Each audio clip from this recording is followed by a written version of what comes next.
Welcome to Living Blind 101. I'm Suzanne Gibson, and I'm here today to share with you some of the weirdest things I do to cope with being blind. And this is number one.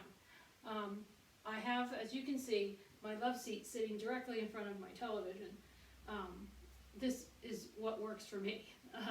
I can see the best that I can see in this scenario.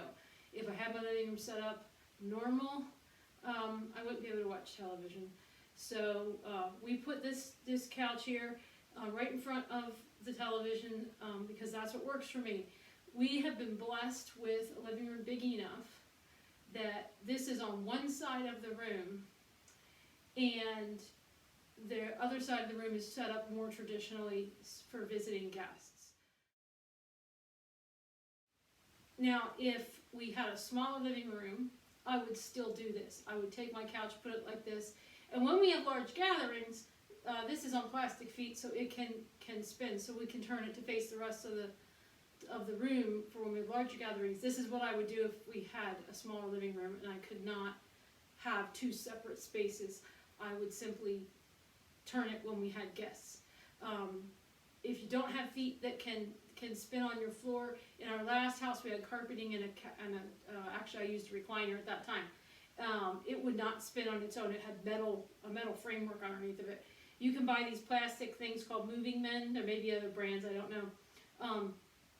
But I could very easily spin a very heavy chair when we had guests. You could also buy a chair that rotates, that spins so that you can face one way or the other. But there are ways to accommodate your blindness. You're the one that needs to live there 99% of the time.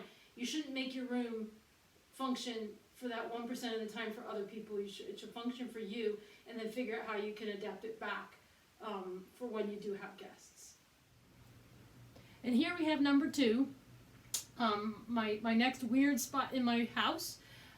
Every one of my grandchildren has independently come in here and said to me, "Grammy, why two mirrors? Why do you have a mirror in front of another mirror?" And I have explained to them each, which they accepted.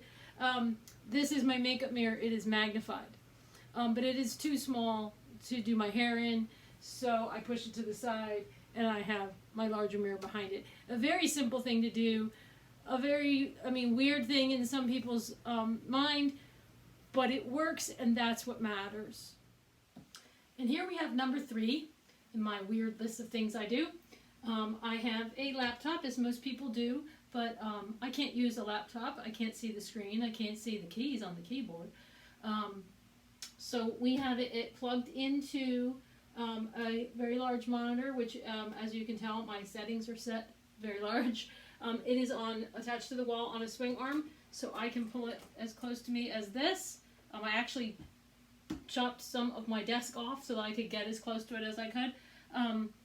And I can move it around as I need to get it as close to me as I need to.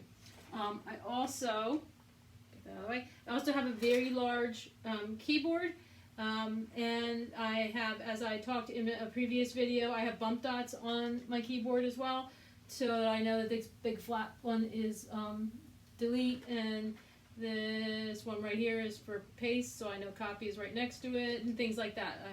This is the plus, so I know the minus is next to it. So these things make it so that I'm able to use the computer, because otherwise it would not be a possibility. So simple things, doesn't take a whole lot, doesn't take anything high tech. Just get out there and get those little things that make a big monitor. Go through your settings, see what you can change, big keyboard, and you can use your computer. So until next time, make your room a little weirder. I'm Suzanne Gibson. God bless.